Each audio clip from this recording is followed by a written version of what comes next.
ከአራት ዓመት ተኩል ግድም መንግስት ስራ ውስጥም ገብቼ ያለመድኩት ነገር ቢኖር የተከበሩ ከሌ ማለት ነውና ሁላችሁም የተከበራችሁ ናችሁ። ለኔ እንኳን ለዚህ ጉባኤ አደረሳችሁ።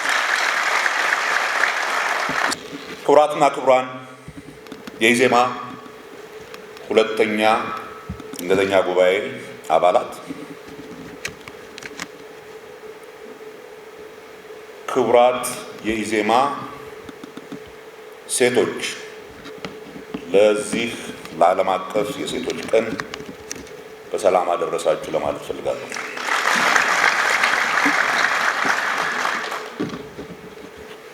ኢዜማ የድርጅቱን ሕግና ደንብ ጠብቆ ምርጫ ከመደረጉ በፊት ምርጫውን የሚመራውን የመሪ ክንፍ ቢቻል በአንድ አባል አንድ ድምፅ፣ ይህ ካልተቻለ ደግሞ ድርጅታዊ ጉባኤ አድርጎ በተወካዮች በኩል ያስመርጣል። ይህ ጉባኤና እናንተ የጉባኤ ተሳታፊዎች ዛሬ የተሰበሰባችሁት ለዚህ እጅግ አስፈላጊ ጉዳይ ነው። ኢዜማ በተመሰረተ በ6 ዓመታት ውስጥ ይህ የመሪዎች ምርጫ ሲካሄድ አሁን ሶስተኛው። ከዚህ በፊት የተካሄዱት ምርጫዎች ምናልባት ምንም አይነት መሰሪነት በሌለው መልኩ የድርጅቱን ሕግና ደንብ በተከተለ አካሄድ ለውድድር የቀረቡት እጩዎች ከምርጫው በፊትም ሆነ በምርጫው ዕለት እኔን ምረጡ ብለው ግልጽ ዘመቻ ያካሄዱበት፣ ሂደቱም ከድርጅቱ ውጭ ላሉ ማናቸውም የሚመለከታቸው ሰዎች ባሉበት በቪዲዮ እየተቀዳ ምርጫ የተደረገው በዚህ ድርጅት ውስጥ ብቻ ሳይሆን አይቀርም። ይሄ የተደረገው ደግሞ በድንገት ሳይሆን ታስቦበት ድርጅቱ ዴሞክራሲያዊነትን በራሱ ፓርቲ ውስጥ ማሳየት ካልቻለ የመንግስት ስልጣን ሲይዝ ሀገራዊ ዴሞክራሲያዊ ስርዓት ይመሰርታል ብሎ ማሰብ ስለሚያዳግት ነው። በተለያየ ጊዜ ድርጅቱን ከውስጥም ሆነ ከውጭ ለማፍረስ የሞከሩ አካላት አንዳንዶቹ በሚገርም ሁኔታ ለምን እንደኛ ብሔረተኛ አልሆናችሁም፣ ስለዚህም ለምን ፓርቲያችሁን መሰረታዊ እምነትና ፕሮግራም ቀይራችሁ እንደኛ ዘረኛ አልሆናችሁም፣ የኢትዮጵያዊነት ስሜት ካልሞተ ዘረኛነት አይለመልምም፣ ስለዚህ ኢትዮጵያዊነት ላይ የተመሰረተን ፖለቲካን መጀመሪያ ማጥፋት አለብን በሚል ነው ድርጅቱን ለማፍረስ የሞከሩት። አሁንም ድርጅቱ እንደ ደመኛ ጠላታቸው የሚያዩት በፍጹም ሊሳካላቸው ያልቻለ የድርጅቱ አባላት ባላቸው ጠንካራ የመርህ እምነት ብቻ ሳይሆን በዚህ እውነተኛ ዴሞክራሲያዊና ለማንም የሚታይ ክፍት ግልጽ አደረጃጀቱ የእንደዚህ አይነት ድርጅት አባል በመሆናችን እውነተኛ ኩራት ሊሰማን ይገባል። እንኳን ደስ አላችሁ።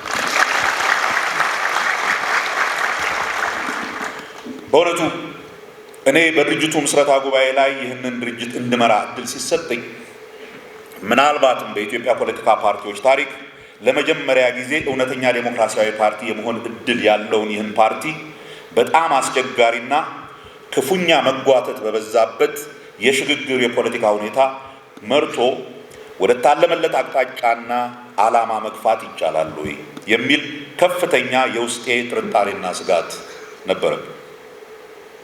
ከመጀመሪያው ጉባኤ ቀጥሎ እስከ ሁለተኛው ጉባኤ ባሉት 3 ዓመታት ያሳለፍናቸው የኮቪድ ወረርሽኝ ውጥንቅጥና አስቸጋሪ የሆኑ የአክራሪ የብሔረተኛ ፖለቲከኞች የሚቆሰቁሷቸውና የሚያቀጣጥሏቸው በማንነት ላይ ያነጣጠሩ ግጭቶች፣ እነኚህ ግጭቶች ደግሞ የሚቆሰቁሷቸው እና የሚያቀጣጥሏቸው በማንነት ላይ ያነጣጠሩ ስሜቶች፣ በህወሓት የተቀሰቀሰው አውዳሚ ግጭትና በዚህ ሁሉ ምስቅልቅል ውስጥ የተደረገው ምርጫ ቢያንስ በእኛ በሌሎችም ተፎካካሪዎች ዘንድ በኩል የተጠበቀውን ውጤት አለማምጣቱ ብቻ ሳይሆን ሂደቱን በራሱ በብዙ ችግር የተተበተበ መሆኑ ፖለቲካውን እኔም ከገመትኩት በላይ ፍጹም አወሳስቦታል። በጊዜው የምርጫውን ውጤት ለመገምገምና የወደፊት አቅጣጫችንን ለመተለም ባደረግናቸው ተከታታይ ስብሰባዎች ግልጽ ሆኖ የወጣው የኢትዮጵያን ፖለቲካ እንደ ከዚህ በፊቱ ግልጽ በሆነ የወዳጅና የጠላት ፍረጃ ላይ ብቻ ተመስርቶ ማስኬድ እንደማይቻል፣ በሀገሪቱ ውስጥ ያለው የፖለቲካ ኃይሎች አሰላለፍ በቀላሉ ጥቁርና ነጭ ብሎ መለየት የማይቻል ብዙ ግራጫ ያለው ፖለቲካ እንደሆነ፣ ፖለቲካና የፖለቲካ ፓርቲዎች ሚና እንደ በፊቱ በግልቡ የፖለቲካ ስልጣን መያዝ ዋናና ብቸኛ መዳረሻ አድርጎ መጓዝ በፍጹም የማይቻል እንደሆነና የተለያዩ ፍላጎቶች ከሚንጸባረቁባቸው የፓርቲ ፖለቲካ በላይ የአጠቃላይ ፖለቲካ ማህበረሰቡ ወይም አገሩ መኖርና አለመኖርን አስቀድሞ መንቀሳቀስና በፖለቲካ ላይ የሚታዩ ልዩነቶችን ለጊዜውም ቢሆን አቻችሎ በጋራ መንቀሳቀስን ግዴታ የሚያደርግ ተጨባጭ ሁኔታ እየመጣብን እንደሆነ ጠንቀቅ ብለውና ተጨንቀው ለሚያስቡ ኃይሎች ግልጽ ሆኖ የመጣበት ጊዜ ነበር ማለት ይቻላል። ችግሩ ግን በዚሁ ጊዜ በዓለማችንና በሀገራችን የሰውን ልጅ ቀልብ በስሜት መንዳት የሚችል የመገናኛ ቴክኖሎጂ ማህበራዊ ሚዲያ በፍጹም የበላይነት ዓለሙን የተቆጣጠረበት ጊዜም ስለነበር ተጠንቅቆ ተጨንቆና ሰከን ብሎ በረጅሙ ማሰብ ኋላ ቀርነት፣ በተለይም ደግሞ ፖለቲካ አለማወቅ፣ ሲከፋም አድርባይነት ተደርጎ የሚወሰድበት ጊዜ ስለነበር እንደዚህ ተረጋግቶ ማሰብ የብዙዎች ፍላጎት ነበር ለማለት አይቻልም። ምንም እንኳን የጊዜውን አስቸጋሪነት የተገነዘቡ የኢዜማ አመራሮች በምርጫው ጊዜ ሀገሪቱ የነበረችበትን አስቸጋሪ ሁኔታ ለማህበረሰቡ ለማስገንዘብ የሀገርን ጥቅም ማስቀደም አስፈላጊነትን፣ የኢትዮጵያ ጥቅምና አንድነት ማስጠበቅ ከፓርቲያችንም በላይ የምናየው ጉዳይ መሆኑን፣ አገር ከሚፈርስ ኢዜማ ቢፈርስ እንመርጣለን የሚል መፈክር አውጥተን ብንቀሰቅስም ከምርጫውም በኋላ አገር ለማዳን የምርጫው ውጤት ሂደትና ውጤት እየጎመዘዘንም ተባብሮ ሀገርን ማዳን ይገባል በሚል ከገዢው ፓርቲ ጋር ለመስራት ግን ደግሞ ይህ ችግር ፓርቲያችን ውስጥ አለመግባባት እንዳይፈጥር ጉዳዩን ለጉባኤያችን አቅርበን ከፍተኛ ውይይትና ክርክር አድርገን ወስነንም በዘውጌ ብሔረተኛነትና በማህበራዊ ሚዲያ የተጠለፉ ብዙ አባሎቻችንም ሆነ ጥቂት የማይባሉ አመራሮች ይህ አይነት በረጅሙ የሚያካሄድ እነሱ ከሚያምኑትና ከለመዱት የፍትጊያ ፖለቲካ ጋር ስላልሄደላቸው በድርጅታችን ውስጥም ቀላል የማይባል ችግር አሳልፈናል። ይሄ ውስጥ ችግርም በሁለተኛው ጉባኤ ወቅት ተጠናክሮ የድርጅቱን አቅጣጫ በጊዜው የማህበራዊ ሚዲያ ወጀብ ግፊት ለማስቀየርና በሁለት እግሩ ከቆመበት የዜግነትና የሀገር ጥቅም የማስቀደም ፖለቲካ አውጥቶ ወደ ተለመደው የመንቆራቆስ ፖለቲካ ለመውሰድ በተደራጀ መንገድ ከድርጅቱ ውጪ ካሉ ብሔረተኞች ጋር በመግጠም በድርጅቱ ላይ ተዘምቷል። ወርቅ በእሳት ይፈተናል እንደሚባለው ኢዜማም ይህንን ከፍተኛ ፈተና አልፎ በሁለተኛው ጉባኤ ላይ የተሞከረውን አቋምና የድርጅቱን ምንነት የማስቀየር ሙከራ አክሽፎ የተለየ ሀሳብ ይዘው ለመጡት በቂ ጊዜ ሰጥቶና ጉባኤውም በበቂ ተወያይቶ ድርጅቱ የቆመበትን ዋና ምሰሶ ሳይለቅ ይኸው ለዚህ ለሁለተኛው አስቸኳይ ጉባኤና ለሰባተኛ ብሔራዊ ምርጫ ደርሷል።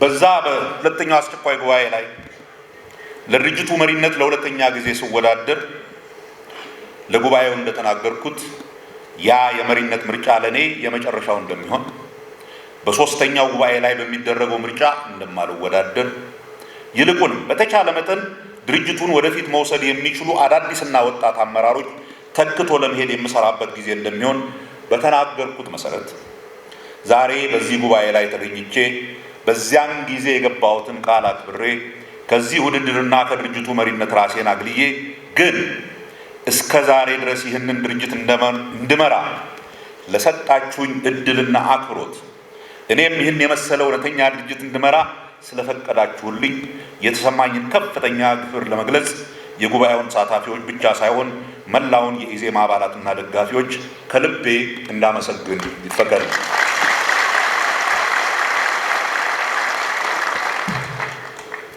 ይህ ጉባኤያችን የሚካሄደው በምርጫ ጊዜ ነው። ይህን ጉባኤ ስናደርግ የተወዳዳሪዎች ምዝገባ ተከናውኖ ተጠናቋል። ኢዜማ ምናልባት ከብልጽግና ቀጥሎ ከፍተኛ የሚባለውን ወደ 1258 እጩ ተወዳዳሪዎችን አስመዝግቧል።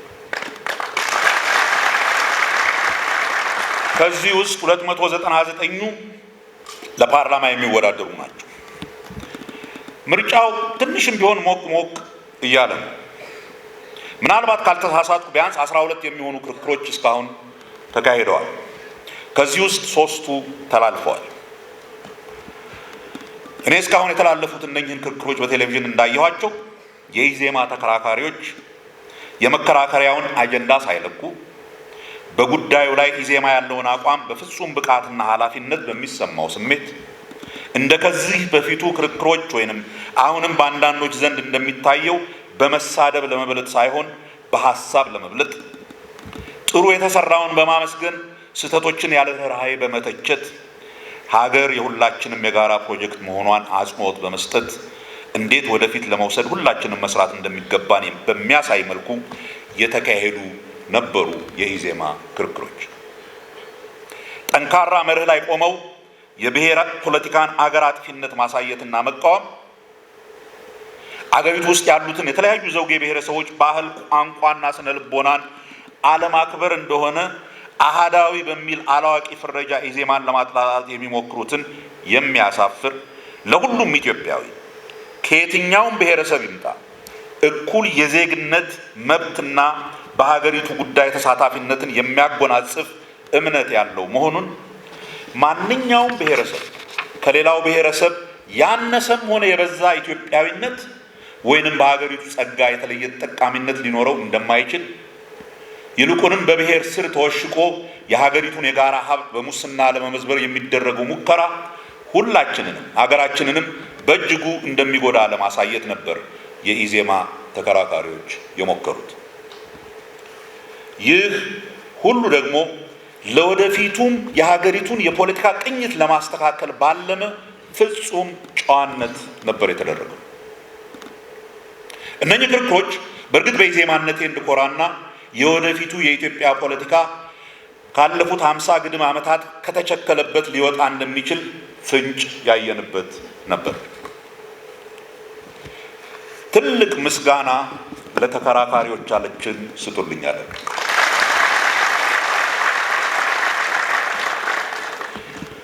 ከመሪነቴ ስለቅ ይህንን ድርጅት ለጥሩ ተተኪ አመራሮች አስረክቤ በመልቀቄ እጅግ ኩራት ይሰማኛል።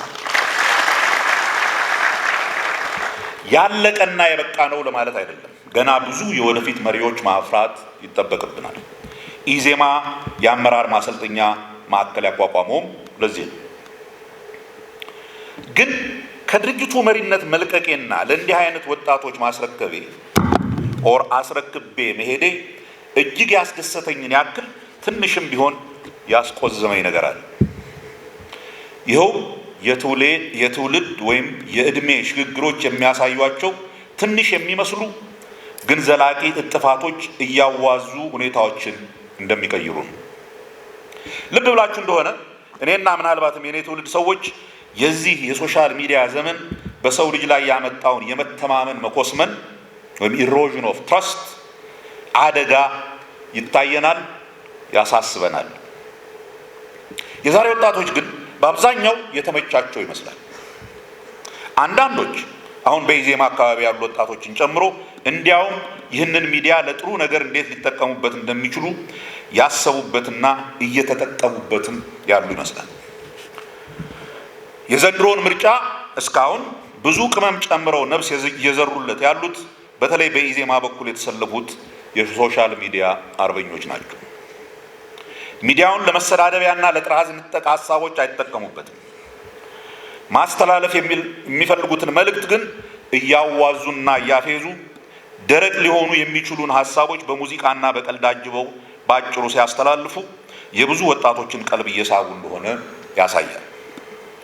እንደምሰማው ከሆነ ይህንን አዲሱን የምርጫ ዘዴ ብልጽግናዎችም እየተቀላቀሉት ነው ይባላል።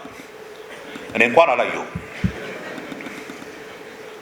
የእኛን ወጣቶች ያክል ፈታ ያለ ቀልድ መቻላቸውን ግን እጠራጠራለሁ።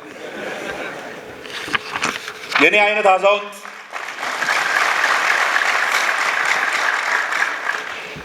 አዛውንት እንዲህ አይነቱን የፈጠራ አካሄድ ቢያንስ አያመነጨውም ነበር። ለዚህም ተተኪ አመራሮቻችንና የወደፊቱን ወጣት ተተኪዎቻቸውን ከልብ አለማመስገን ንፉግነት ነው የሚሆነው። እነኚህን ዘመናዊ ፖለቲከኞቻችንን እባካቸው አመስግኑ።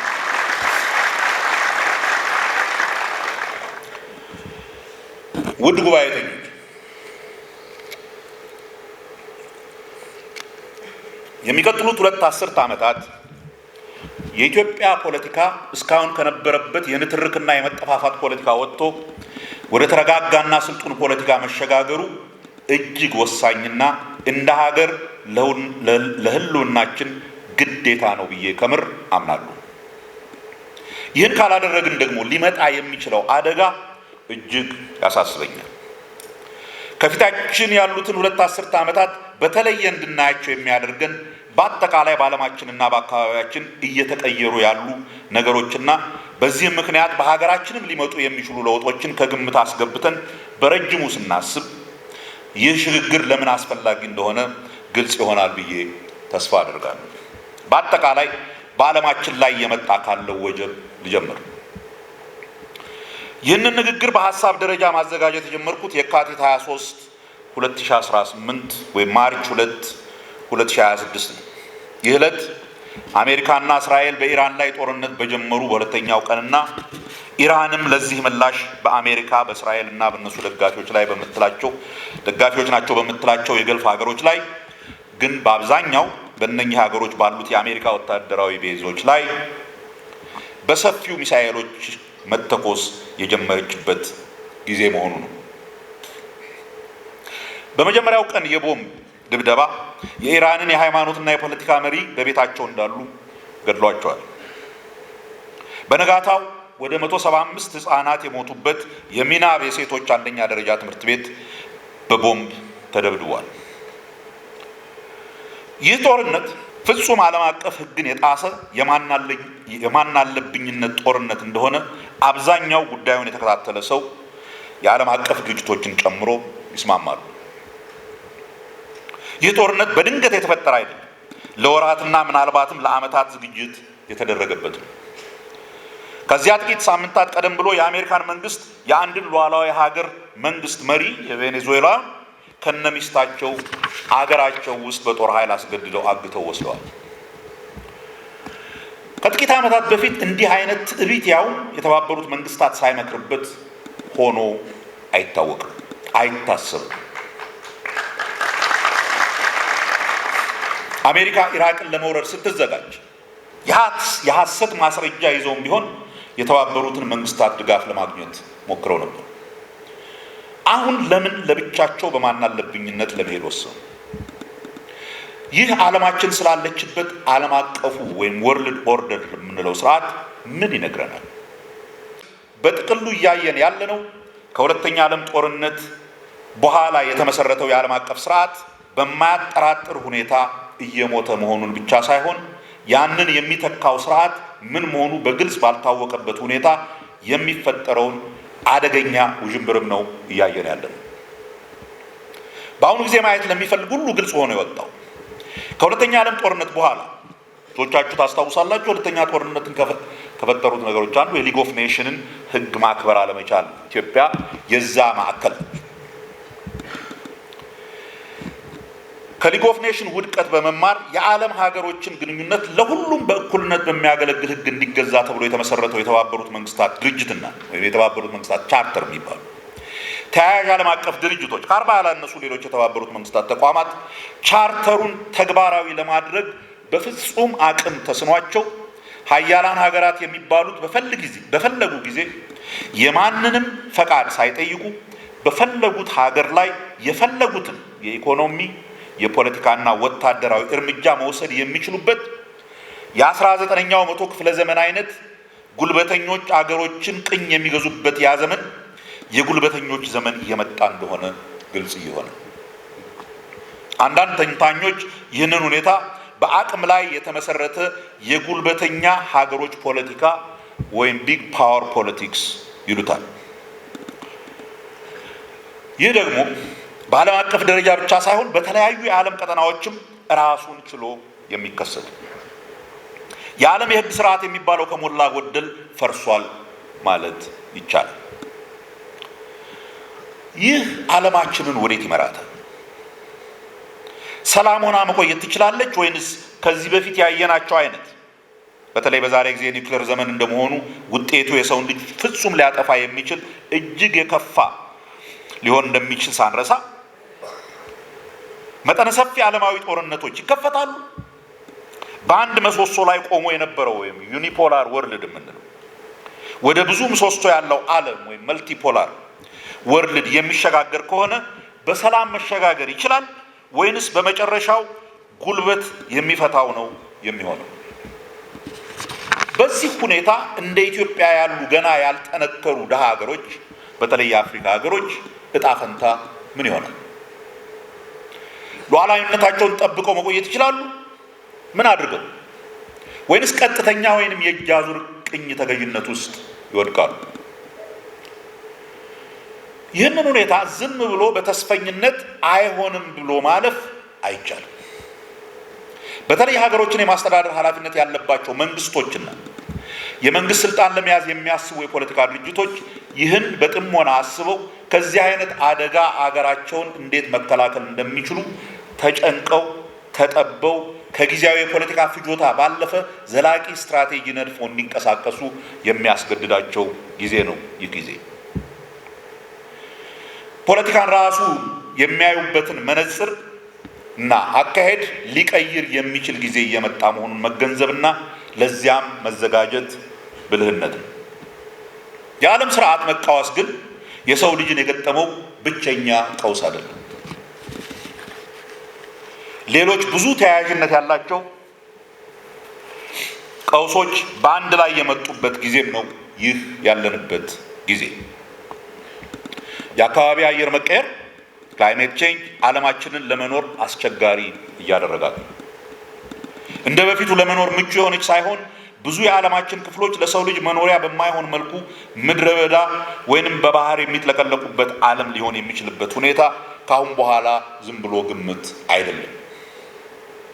ባህር አካባቢ ያሉ ቦታዎች ለመኖር አስቸጋሪ ሆነው ሰዎች መፈናቀልና መሰደድ ጀምረዋል። ክላይሜት ሬፊውጂስ ይባላሉ። ይህ ኩነት እያደር ሁሉንም የዓለም ክፍል የሚያዳርስ ቢሆንም በቅርብ ጊዜ ይበልጡኑ የሚጎዳው ድሃ ሀገሮችን ለምሳሌ ካሪቢያን ሀገሮችና አንዳንድ የአፍሪካና የእስያ ሀገሮች እንደሚሆኑ ተተንብዮአል።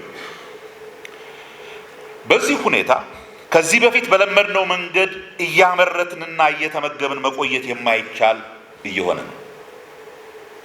የሰው ልጅ መሰረታዊ የአኗኗር ዘይቤውን በተለይ ላለፉት 500 ግድም የካፒታሊዝም የበላይነት ጊዜ እንደማይነቃነቅ እውነት የወሰድነውን ጥሩ ኑሮ ማለት እያደር የሚጨምርና የማይጠረቃ ቁሳዊ ፍላጎትን ማሟላት ነው የሚለው አመለካከት እንዲቀየር የሚያስገድድ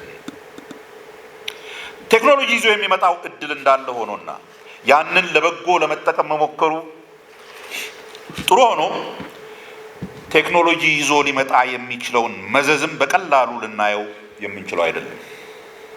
የአይሲቲ ቴክኖሎጂ ማህበራዊ ሚዲያን ይዞ መጥቶ ወደ በለጠ ዴሞክራሲያዊ ህይወት ዓለምን ይወስዳታል ሲባል አብሮ የመጣው የእውነትና ሐሰት መደበላለቅና በሰው ልጆች መሃል የፈጠረው የመተማመን መሸርሸር የሰው ሰራሽ ኢንተለጀንስ በሰው ልጅ ቁሳዊ ህይወት ላይ ሊያመጣ የሚችለው መስፈንጠር እንደተጠበቀ ሆኖ ቴክኖሎጂውን ታኮ ሊመጣ የሚችለው ለውጥ ለበጎ ብቻ ሊሆን እንደማይችል ተመራማሪዎች ማስጠንቀቅ ከጀመሩ ዓመታት ተቆጥረዋል። ያም ሆኖ ግን ደግደጉን ይዘን ክፉን ልንቆጣጠር በማንችልበት ፍጥነት እየሄደ በመሆኑ መንግስታት ይህንን መዳረሻ የማይታወቅ ቴክኖሎጂን ለመቆጣጠር የሚያስችላቸው አቅም እያነሳቸው መሄድ የወደፊቱ የሰው ልጅ ኑሮ ምን ሊመስል እንደሚችል አንዳንዶች እንደውም የሰው ልጅ ራሱ በፈጠራቸው ግዑዝ ሮቦቶች ይተካል እስከ ማለት የደረሱበት መገመት አስቸጋሪ የሆነ ዓለም ውስጥ እየገባ ነው። ቀውሱ ግን በሰው ልጅ አስተሳሰብም ላይ ሆኗል። ከዚህ በፊት ዓለምን በቀላሉና ወጥነት ባለው መልኩ ለመረዳት የሚያስችሉ ርዕዮተ ዓለሞች አንድ ባንድ እየከሰሙ ሄደው ብዙ የሰው ልጅ የሚስማማባቸውና አስተሳሰቡን አቅጣጫ የሚሰጡ ሀሳቦች እየጠፉ እየሄዱ ነው። ይህ ደግሞ በሰው ልጆች መካከል ምክንያታዊ ውይይት ለማድረግና ስምምነት ላይ ለመድረስ የሚቻልበት እድል እያደር እየጠበበ እንዲሄድ እያደረገው ነው። የሰው ልጅ በምክንያታዊነት መስፈርት ላይ ሆኖ መወያየት ካልቻለ ተግባብቶ መኖር እጅግ አስቸጋሪ የሆነ እንደሚሄድ አሁን በዓለማችን ዙሪያ አደጉና ሰለጠኑ በሚባሉት አገሮች ጭምር ያለውን የፖለቲካ ትርምስ በጽሞና ለተመለከተ ሁኔታው ምን ያክል አስፈሪ የሆነ እንደሚሄድ መገመት ከባድ አይደለም። እነኚህና መሰል ቀውሶች በጥቅሉ የሚያዩ ምሁራን ያለንበትን ጊዜ ግዙፉ በሰው ልጅ ላይ የመጣ ቀውስ ወይም ሜታ ክራይሲስ ይሉታል። ይህ ሁሉ ቀውስ በአጠቃላይ በሰው ልጅ ላይ የመጣ ቢሆንም እንዲህ ተደራርቦ እንደ ወጀብ ሲመጣ ከአደጋው ለመትረፍና ለመኖር ሰው ከሰው ጋር፣ ሀገር ከሀገር ጋር የህልውና ግጭቶች ውስጥ ሊገባ የሚችልበት እድል ትንሽ አይደለም። በዚህ ጊዜ መጀመሪያ ደፍጥጧቸው የሚያልፋቸው ሀገሮች ምን አይነት ሀገሮች ይሆናሉ? ምን አይነት ሀገሮች ከዚህ ወጀብ አምልጠው እንደ ማህበረሰብ መቀጠል ይችላሉ? የሚሉትን ጥያቄዎች አስቦና መክሮ እንደ ማህበረሰብ ሊያስቀጥሉን የሚችሉ አስፈላጊ ወረቶችንና እሴቶችን ነቅሶ አውጥቶ በእነኛ ላይ አበክሮ መስራት ያስፈልጋል። እነኚህ ምንድናቸው የሚለውን ራሱን የቻለ ሰፊ ውይይትና ትንተና እንደሚያስፈልገው መቼም ጥያቄ የለውም። ያም ሆኖ ግን የተወሰኑትን በእኔ እምነት ብዙ ሰው ሊስማማባቸው የሚችሉትን እና ዛሬ ከተሰበሰብንበት ምክንያት ጋር የሚሄዱ ጥቂት አስፈላጊ ነገሮችን ለውይይት መነሻ ያክል ብቻ ላንሳ። እንደ ማህበረሰብ እንቀጥል ካል ትንሽ ሰብሰብ ማለት አለብን። ይሄን ወጀብ መቋቋም የምንችለው በአንድነት መቆም ከቻል፣ በተለያዩ የማንነት ስሜቶች ዘር፣ ሃይማኖት ወዘተ መሳሳብ አቁመን የአንድ ዕጣ ፈንታ ተጋሪዎች መሆናችንን አውቀን አንዳችን ለሌላችን ደህንነት አስበን መቆም ስንችል ብቻ መሆኑን ማወቅ አለብን። ይህ ወጀብ ከመጣና አብረን ካልተቋቋም ነው ሁላችንንም በጋራ ጠራርጎ እንደሚወስደን አውቀን ያሉንን ልዩነቶች በቀና ውይይት ቀርፈን ጊዜ ሳይቀድመን ሰብሰብ ማለት አለብን። ከኛ ውጪ ለኛ የሚያስብልን ሌላ ኃይል በነጠላም ሆነ በጋራ እንደሌለ አውቀን በመሃላችን ነፋስ እንዳይገባ ተጠንቅቀን እንደ አገር ልጆች በጋራ መቆም አለብን። በመካከላችን ያሉ ግጭቶችን በቶሎ መቋጨት አለብን። ሁለተኛ፣ ከድህነትና ከችጋር ጋር በተቻለ ፍጥነት መላቀቅ አለብን። ከሌላው ዓለም እየለመኑ የሚኖርበት ጊዜ እያበቃ መሆኑን አውቀን በኢኮኖሚ መስክ በተቻለ መጠን ፈጣን እድገት ብቻ ሳይሆን ለህልውናችን እጅግ አስፈላጊ የሆኑ ምርቶችን በራሳችንና በሀገራችን በማምረት ከሌሎች ሀገራት ጋር ያለን የንግድ ግንኙነት ቢቋረጥ እንኳን ለተወሰነ ጊዜ መቋቋም የሚችል ኢኮኖሚ በቶሎ መገንባት አለብን። ራሳችንን መመገብ መቻል፣ ወሳኝ የኢንዱስትሪ ምርቶችን በራሳችን ማምረት፣ የመከላከያ መሳሪያዎችንና ግብአቶችን ጨምሮ በኤነርጂ ራሳችንን መቻል፣ ለዚህም የሚያስፈልገውን ቁጠባ ለማግኘት ወገባችንን ጠበቅ አድርገን ለተወሰነ ጊዜ መኖር መልመድ አለብን። በመካከላችን ያለውን የኢኮኖሚ ወይም የሀብት ልዩነት ቢቻል ለማጥበብ ካልሆነም ቢያንስ የበለጠ እንዳይሰፋና እንዳይንቦረቆቅ አስበን መጓዝ አለብን። ሶስተኛ፣ በእንዲህ አይነት አስቸጋሪ ዓለማዊ ሁኔታ ከሌላው ዓለም ጋር የሚኖረንን የኢኮኖሚም ሆነ ሌላ ግንኙነት እንዲሁም ሀገራዊ ደህንነት እኛ በማንቆጣጠራቸው ሌሎች ኃይሎች እጅ እንዳይወሰን መጠንቀቅና መስራት አለብን። የውጭ ግንኙነታችን በተቻለ መጠን ሁሌም ከራሳችን ማህበረሰብ ጥቅም እንደ ሰው ልጅ አስበን ከሌሎች የሰው ልጆች ጋር የሚያስተሳስሩንን የሰው ልጃዊ እሴቶችን በሚመለከት ካልሆነ በቀር ከአገራችን ጥቅም አኳያ መቃኘት አለብን። በመጨረሻም በእውቀትና በክህሎት የተገነባ ወጣት ትውልድ ማፍራት አለብን። አዳዲስ እውቀቶች ለማፍለቅ የማያውቀውን ለመጠየቅ የማይፈራ በሳይንሳዊ እውቀት የታነጸና በልማድ ያልተተበተበ እጆቹ ሁሌም ለስራ የሚታትሩ በአቋራጭ የሚገኝ እውቀትም ሆነ ሀብት ጊዜያዊ እንደሆነ የሚያውቅ ስንፍናን የሚጸየፍ ንጽህናን የሚወድ ጠንካራ የሞራል ስብዕና ያለው አዲስ ትውልድ ለመፍጠር መትጋት አለብን። ከዚህም በላይ ብዙ ነገሮች ማድረግ ያሉብን ነገሮች አሉ። ለዛሬው ግን ዝርዝሩን እዚሁ ላይ ላብቃና እነኚህ ከላይ የጠቀስኳቸው 4 ጉዳዮች በእርግጥም እንደ ሀገርና እንደ ማህበረሰብ ቀጣይነታችንን ለማረጋገጥ ያስፈልጋሉ በሚለው ላይ ከሞላ ጎደል ከተስማማን ቀጥለን ባጭሩም ቢሆን መመለስ ያለብን ጥያቄ እነኚህን ችግሮች ታዲያ ለመፍታት ፖለቲካችን በአጠቃላይ እስካሁን ሲሄድበት በነበረው መንገድ ቀጥሎ መፍታት ይቻለናል ወይ የሚለው መልሱ በፍጹም በዛ መንገድ ሄደን ልንቀርፈው የምንችለው አይደለም፣ አይቻለንም። ለዚህ ነው ይህንን ውይይት ሲጀምር ያልኩትን ፖለቲካችን በሚቀጥሉት 2 አስርተ ዓመታት መሰረታዊ በሆነ መልኩ መቀየር አለበት ያልኩት። ወገኖቼ ላለፉት 65 ግድም ዓመታት በኢትዮጵያ ዘመናዊ ፖለቲካ ወይንም ሀገሪቱ መዘመን አለባት በሚል እልህ የጀመረው ፖለቲካ ከመንግስቱ ንዋይ መፈንቅለ መንግስት ጀምሮ ብንቆጥረው እንኳን የሄድንበት መንገድና የደረስንበት ቦታ ስንነሳ ካለምንበት ጋር ሲነጻጸር አራምባና ቆቦ ነው ማለት ይቻላል። ስንጀምር ህልማችን ትልቅ የነበረ ቢሆንም ፖለቲካችን ሲጀምር ጀምሮ በግጭትና በንትርክ ይባስ ብሎ ደግሞ በደም መፋሰስ የታጀበ ነበር። እስካሁንም አለቀቀንም። እንኳን በሀገራችን ያሉ ጭቁን ህዝቦች የዓለም ጭቁን ህዝቦች ሁሉ አንድ ይሆናሉ ብለን በመዝሙር ጀምረን እንደ ሀገር እንኳን አንድ መሆን አቅቶን እርስ በርሳችን ዘር ለይተን እንባላለን።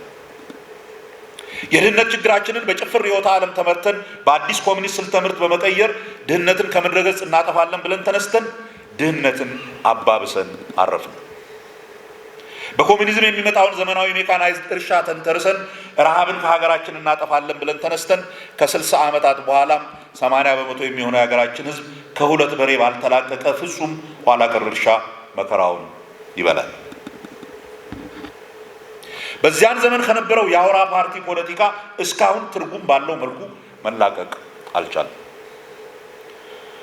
ያንን ፖለቲካ ቀይረን ወደ ብዙሃ ፓርቲ ዲሞክራሲያዊ ፖለቲካ እንሂድ ብለን ስንነሳ እንኳን ወደዛኛው ጥግ ሄደን ምንም ትርጉም የሌላቸው በመቶዎች የሚቆጠሩ ፓርቲዎች መስርተን በፓርቲ መሪነት ስም ከድህነት ለመውጣት የሚያልሙ ፖለቲከኞች ሰብስበን ማህበረሰባችንን ከመበታተንና እርስ በርስ ከመዘላለፍ ውጪ ይህ ነው የሚባል ትርጉም ያለው የሐሳብ ክርክር ያለበትና ሐሳብ የሚገዛበት ፖለቲካ ውስጥ መግባት እስካሁን አልቻለም።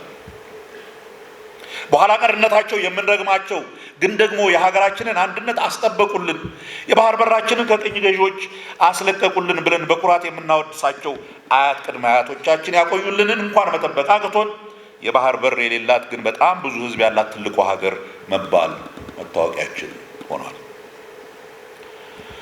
ይህ ሁሉ ሌሎች ተጨማሪ ግፊቶች ቢኖሩበትም በዋናነት የፖለቲካችን መክሰር ውጤት ነው። ይህ ነው በፍጹም መቀየር ያለበት የሀገራችን ፖለቲካ ሂደትና ይዘት።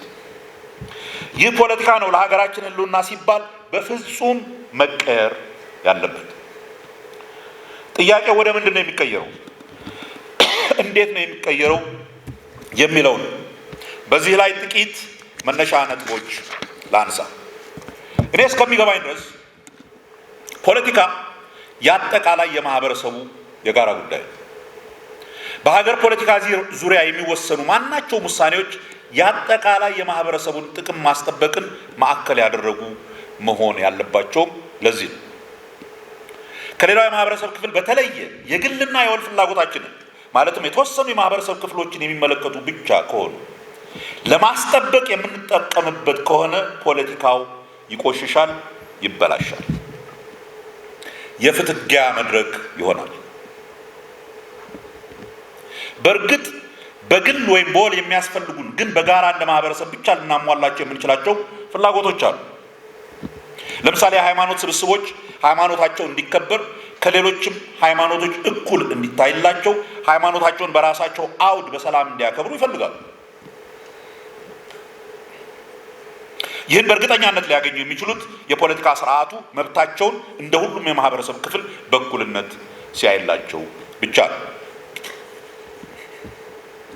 የፖለቲካ ስርዓቱ የሚያዳላባቸው ከሆነ ወይንም ሰላሙን ካላስከበረላቸው ይህን የወል መብታቸውን ሊጎናጸፉ አይችሉም። ስለዚህ ለፖለቲካ ስርዓቱ ባይተዋር ይሆናሉ። ግለሰቡ ጥሩ ህይወት ኖር ያለው ለማለት ለጋራ ጥቅም ሲባል ትንሽም የተገደበ ቢሆን ነፃነቱን ይፈልጋል፣ በሰላም ወጥቶ መግባት ይፈልጋል። ከሱ በላይ በፈረጠሙ ጉልበተኞች ሰርቶ ደክሞ ያገኘውን ሀብት ሊቀማ አይፈልግም። ይህን የሚያገኘው ደግሞ ይህንን ነፃነቱንና ደህንነቱን በእኩልነት የሚያረጋግጥለት የፖለቲካ ስርዓትና የሚያስፈጽም መንግስት ሲኖረው። በሌላ አነጋገር ሁሉም የአንድ ሀገር ዜጋ እንደ ግለሰብም ሆነ እንደ ወል ስብስብ የሚሻቸውን ፍላጎቶቹን ማግኘት የሚችለው በጋራ በፖለቲካ ስርዓቱ ለሁሉም በሚወሰኑ ውሳኔዎች፣ ምክንያቱም የመንግስት ውሳኔዎች ለሁሉም ላይ አስገዳጅ ስለሆኑ፣ እኩል ተጠቃሚም ለምሳሌ ሰላም በማግኘት እኩል ኃላፊነትም ለምሳሌ ተመጣጣኝ ታክስ መክፈል እና እኩል ተሳታፊም ለምሳሌ በመራጭነት ሲሳተፍ ይሆናል። ይህ ደግሞ ሊሆን የሚችለው የመንግስት ስርዓቱ ለሁሉም እኩል በሆነ መስፈርት በዜግነቱ መቋቋም ሲችል ብቻ። ለዚህ ነው ለማህበረሰብ ሰላም፣ መረጋጋትና አንድነት እንዲሁም እኩል የኢኮኖሚ ዕድል ተጠቃሚነት እጅግ አስፈላጊ የሆነው ፖለቲካው ሁሉንም በእኩልነት በሚያይ መስፈርት መቃኘት አለበት የሚባል። መጪውን ወጀብ ለመቋቋም ሰብሰብ ብለን እንደ ሀገር ወይም እንደ ፖለቲካ ማህበረሰብ ማሰብ፣ አንድነታችንን ማጠናከር ይገባል ካል ፖለቲካችን በእኩልነትና በጋራ ጥቅም ላይ የተዋቀረ መሆን አለበት።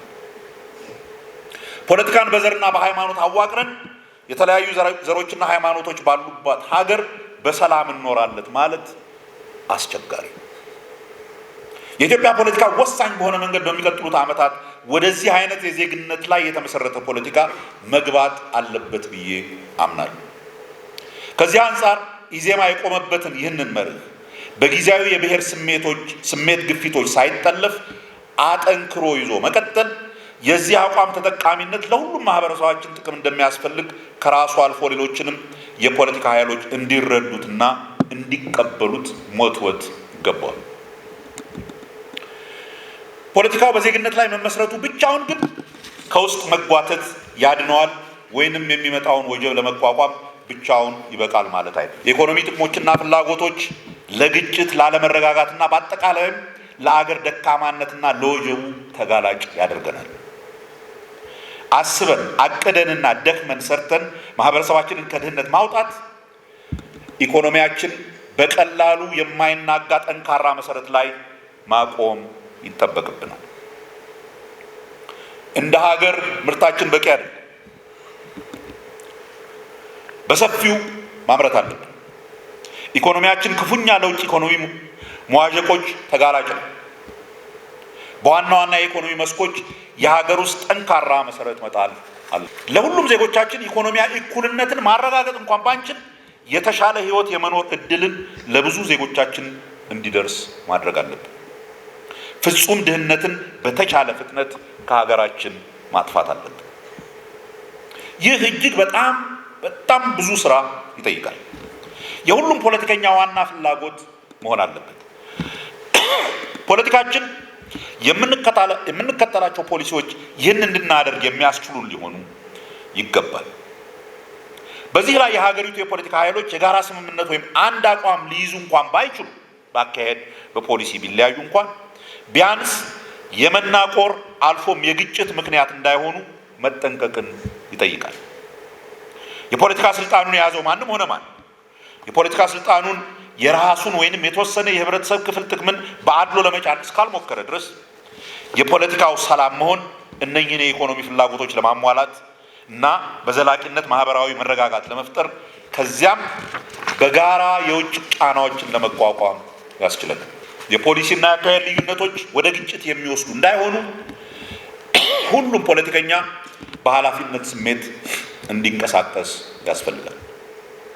አሁን ባለው የዓለማችን ሁኔታ ደግሞ ይህን በአስቸኳይነት ስሜት ማህበረሰባችንን በጋራ ለዚህ ዓላማ በማሰለፍ በጋራ መስራት ይኖርብናል።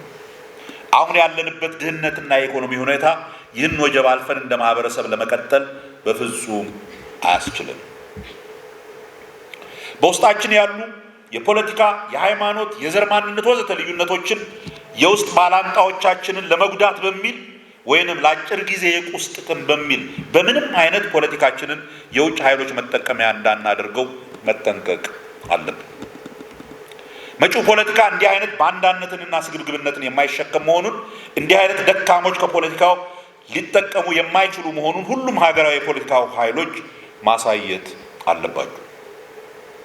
የሀገራችንን ጥቅም ያስቀደመ ፖለቲካ የሁሉም ፖለቲካ ኃይሎች መነሻ ሀሳቤ መሆኑ ግዴታ ብቻ ሳይሆን የሀገራችን የህልውና ጥያቄ መሆኑን ሁሉም ፖለቲከኛ ወይንም የፖለቲካ ምኞት ያለው ወይም አምቢሽን ያለው ኢትዮጵያዊ ተረድቶ ነው ፖለቲካ ውስጥ መግባት ያለበት። ይህ ግን በውጭ ግንኙነታችን ብቻ ሳይሆን የሀገር ውስጥ ጉዳይም ሆነው የዕለት ተዕለት ፖለቲካችን ጢብ መጫወቻ መሆን የሌለባቸውን ጉዳዮች ለይተን እነኚህን ጉዳዮች የጊዜያዊ የፖለቲካ መሸናነፊያ እንዳይሆኑ የሚጠነቀቅ ፖለቲካ ነው የወደፊቱ ፖለቲካችን መሆን ያለበት። በሀገርና በህዝቡ አንድነትና ክብር ላይ፣ በሰላም ላይ፣ በደህንነት ተቋሞቻችን ላይ፣ በልጆቻችን ትምህርት ላይ፣ የማህበረሰባችን የሞራል መሰረት በሚያናጉ ጉዳዮች ላይ ወዘተ ልዩነት እንኳን ቢኖረን ለጊዜያዊ ፖለቲካ ሳይሆን እነኚህን ጉዳዮች በማይጎዱና በሚያጠናክሩ መልክ ነው የወደፊቱ ፖለቲካችን ሊያያቸው የሚገባው። ሁሉም ነገር የፖለቲካ መጫወቻ አይደለም፣ ሊሆንም አይገባም። በመጨረሻም የወደፊቱ ፖለቲካ ከተለመደው የብሽሽቅና የማሸማቀቅ ፖለቲካ መውጣት አለበት። የሚደማመጥ መሆን አለበት። እኔ ብቻ ያልኩት ነው ልክ ከሚል ባዶው ያላዋቂ ትዕቢት ወይንም ለማሸነፍ እስከጠቀመኝ ድረስ ሌላው የሀገሬ ልጅ ቢጎዳ ግድ የለኝም ከሚል ግዴለሽነት መታቀብ አለበት። ፖለቲካ ብቃት ያላቸው ጨዋ ዜጎች ስድድብ ፈርተው የሚሸሹት፣ አላዋቂ ደፋሮች ብቻ የሚሰበሰቡበት መሆን የለበትም። ሌላውን የመስማት ከሌላው መማር የሚፈልግ ሁሉንም ልዩነት ሆን ብሎ ለማጥፋትና ለመበደል ታስቦ የተያዘ አድርጎ ማሰብ ወይም የተለየ ሀሳብ ያለውን የያዘውን ሁሉ እንደ ደመኛ ጠላት አድርጎ ከመቁጠር መቆጠብ ያስፈልጋል። ፖለቲካችን ባለፉት 60 ግድም ዓመታት በተጓዘበት መንገድ ከዛ በፊት የነበረው ሸግዬ ፖለቲካ ነበር ለማለት አይደለም። ስላልሆነም ነው ማህበረሰቡም ለውጥ ፈላጊ ያደረገው። ፖለቲካችን ባለፉት 60 ዓመታት በተጓዘበት መንገድ የራሱ የአካልም ሆነ የስነ አእምሮ ቁስል የሌለበት ኢትዮጵያዊ አለ ማለት አይቻልም። የሌላውን ቁስል ለመረዳት የሚሞክር ርኅራኄ የተጨመረበት ፖለቲካ ሲኖረን ነው የመጣብንን ወጀብ በጋራ መቋቋም የምንችለው። እነኚህን ለውጦች ተሸክሞ ለመሄድ የሚችል የማህበረሰብ ፖለቲካዊ ውቅር ከሌለን በሀገራችን ላይ ሊመጣ የሚችለውን መዘዝ መገመት በጣም አስቸጋሪ ይሆናል። በሌላ አነጋገር እስካሁን ስንሄድበት በነበረው የፖለቲካ ስነ ልቦናና አካሄድ እንደ ሀገር በዓለም ደረጃ እየመጣ ያለውን ወጀብ መቋቋም በፍጹም አያስችልም። ኢዜማ እንዲህ አይነት የሰለጠነና ሀገርን ያማከለ ፖለቲካን መርሁ ያደረገ በእሳት የተፈተነ የፖለቲካ ድርጅት ነው ብዬ አምናለሁ።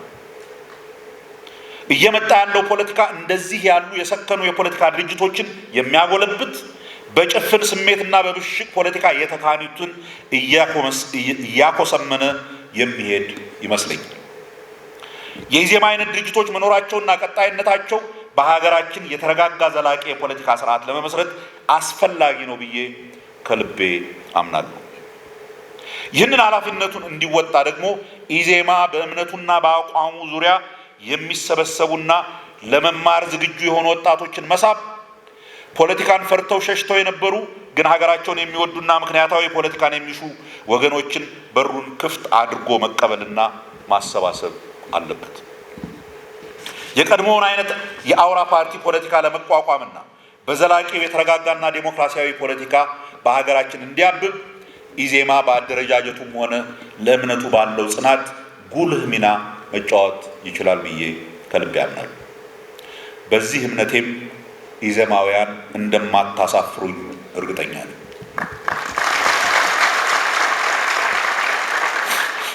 ውድ ጉባኤተኞች፣ ይህን ንግግር ከመዝጋቴ በፊት ምናልባትም በአንዳንዶቻችሁ ጭንቅላት ውስጥ ይህ ሰውዬ ከፖለቲካ አመራርነት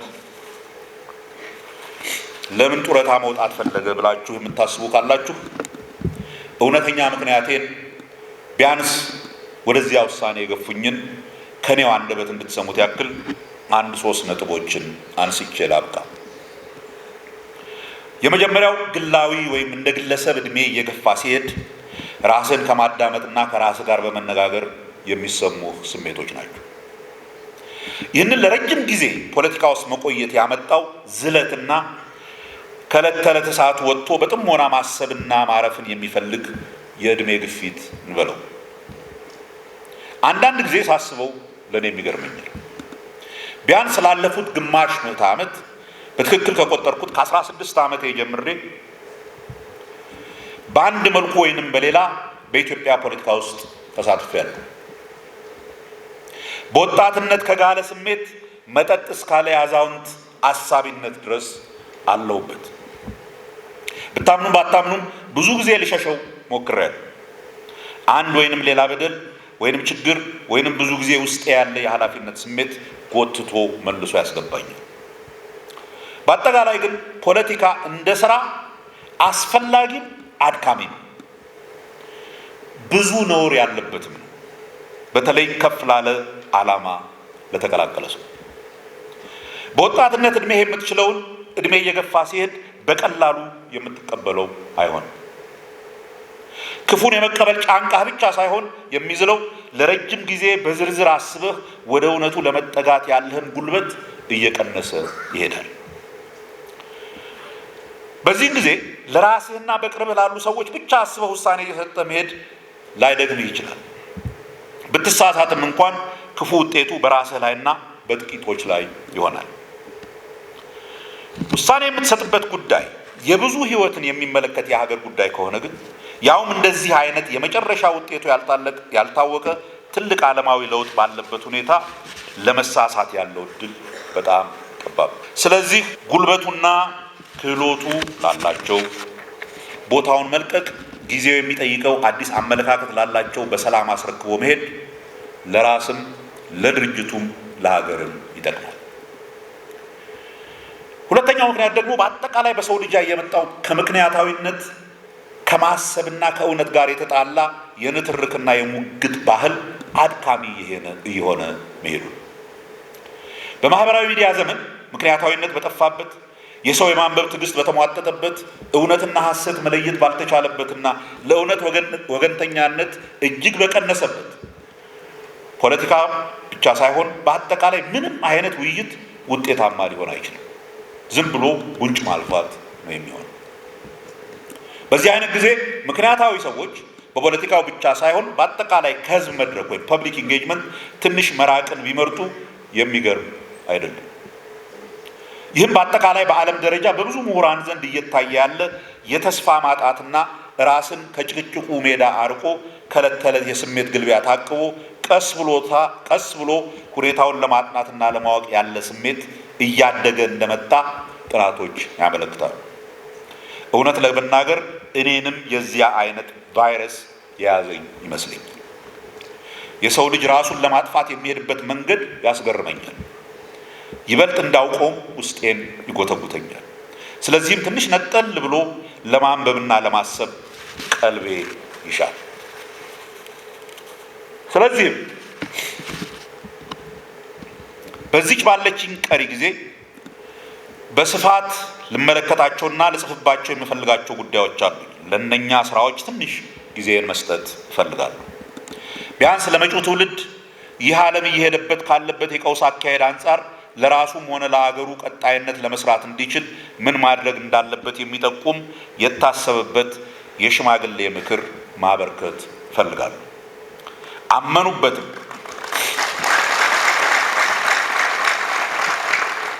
አመኑበትም አላመኑበትም አንድ ቀን ወደፊት ማንበብ እንደገና ፋሽን ይሆናል ብዬ ስለማምን፣ ውድ ዜማውያን፣ ውድ የሀገሬ ልጆች፣ ይህ ማለት ግን ከፖለቲካ ወይንም ከሀገር ጉዳይ ሙሉ ለሙሉ እርቃለሁ ማለት አይደለም።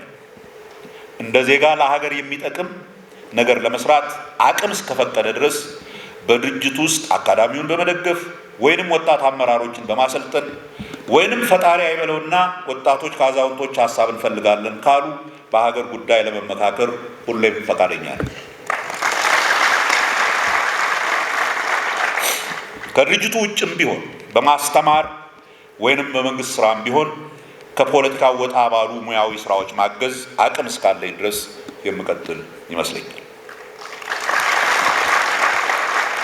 ለእናንተ ለኢዜማ ጉባኤተኞችና አባላት እንድታውቁትና ከልባችሁ እንድታምኑት የምፈልገው ግን አንድ ነገር አለ። ይህን ድርጅት ስንመሰርት በጋራ ለፈጠርናቸው ዓላማዎች በጽናት እስከቆመ ድረስ፣ የሀገርን ጥቅምና ፍላጎት ሁሌም እስካስቀደመ ድረስ፣ ለሀገር እድገትና ለዜጎች እኩልነት እስከቆመ ድረስ፣ ከዘረኛነት እስከጸዳ ድረስ ሁል ጊዜም ከኢዜማ ጋር አብሬ እንደምሆን ቅንጣት ታክል እንዳትጠራጠሩ።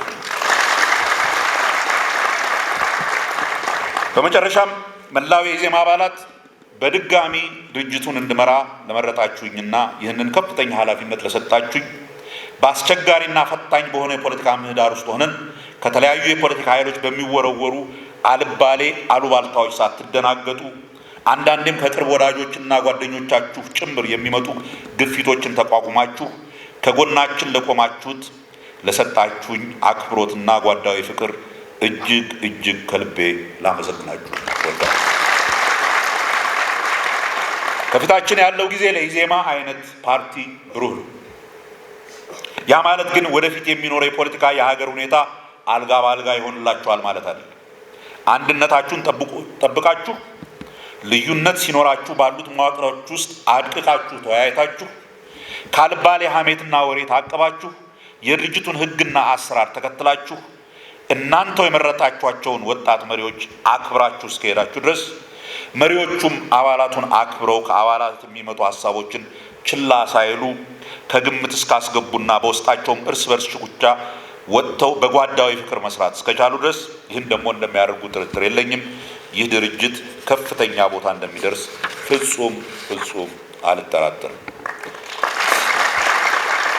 እንደገና ስላከበራችሁኝ ፈጣሪ ያክብርልኝ። ፈጣሪ ኢትዮጵያንና ልጆቿን ይባርክ። በጽሞና ስላዳመጣችሁ